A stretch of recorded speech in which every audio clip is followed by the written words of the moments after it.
Hey everybody, it's Dave Juno, the Meniere's Disease Warrior. How y'all doing? I'm doing pretty good. Um, for the most part, I'm doing okay. Hope you are too. So tonight, I'm gonna kind of talk a little bit about a downer side and an upper side. Two different people meeting me that haven't seen me in a long time. Two different people. Because we all deal with this because people don't think that we're disabled. Because we look fine. You look fine. As a matter of fact, you look great. I'm kind of, but that's just my opinion. So I'm going to kind of go on the table. But the first thing I do want to say is we didn't choose this. We didn't choose Meniere's disease or vestibular or anything or any chronic illness. We didn't choose it. Okay? We got it and we have to live with it. So the first one, somebody I haven't seen in a while, said, "Hey, how you doing? Da, da, da, da, da." All right. And they said, "Oh, you still working?" I said, "No. No, I haven't worked since I was 52. I'll be 59 next month." Like, what do you mean? I'm retired. I'm medically retired. What do you mean medically retired? It was snapping like I was faking or something like that. I said I have Meniere's disease. I literally can't work a full time job anymore. That's not right. You look fine. I'm like, well, I'm not. I've had two surgeries in the last 3 months. I'm not. I went, well, okay. I just walked away. I don't want to deal with it. I, one, I'm at a wake. We're at my cousin's wake. I don't want to deal with it. Yeah, another family member passed away this week. I don't want to deal with that. Not the time, not the place, not appropriate. I'm out of here. I'll walk. I just walk away. That's the end of that. Because if I sat there and argued, it was just going to escalate. No. So then, because it's so, my cousin was very popular, and there was a lot of people there, family and friends and fire department.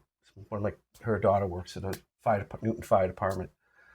Um, it's just loud, and it's at my friend's funeral home. So I'm like, I'm just gonna go outside, or I'll go in the office. It's too loud.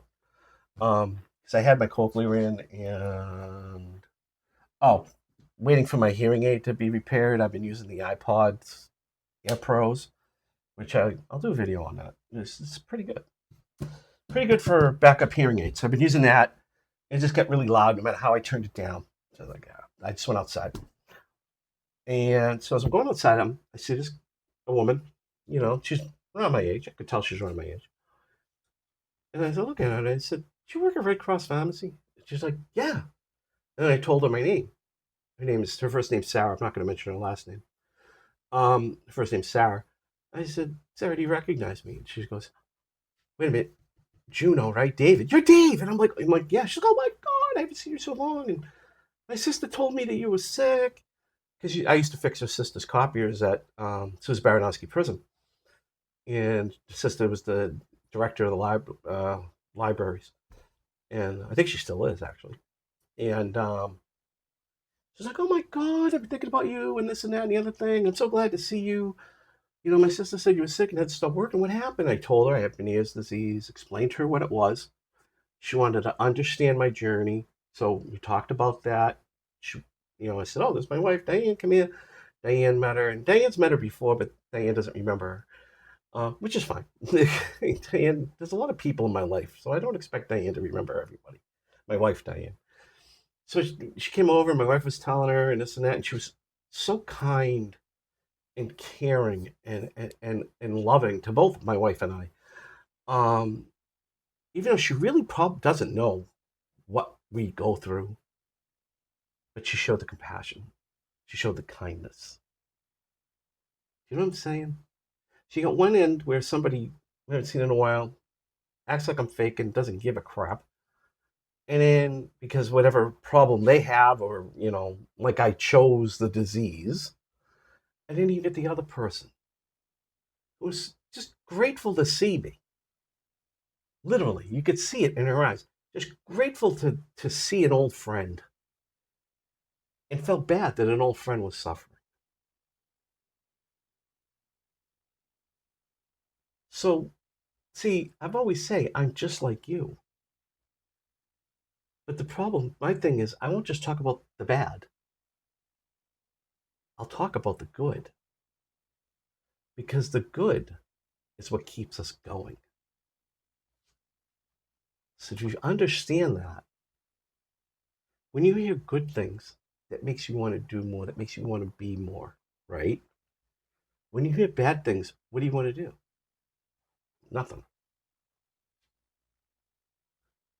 So, the thing is that people are going to be judgmental of us no matter what you think, no matter what you want, the way you want it, whatever. People are going to be judgmental.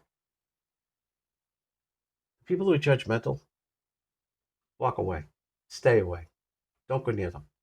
They're just going to drag you down whatever depressing rabbit hole that they're in and drag you down with them. Because remember, misery likes company. Or try to lean more towards the good people, the ones who are going to be caring and compassionate and lift you up and try to help you any way they can. So you heard both sides of my story. A friend of another person, I'm not going to mention their name, and my friend Sarah. So see, I go through these things too. And when you're at a family wake and somebody's doing it to you, it's double hard to pull yourself out. So I thank my blessings that my friend Sarah was there. And plus, my friend Paul, whose place it is, and my friend Jimmy's, they're brothers who have the funeral home, that they're my friends and everything. Because they're the ones who, the people like that, the ones who just keep me going.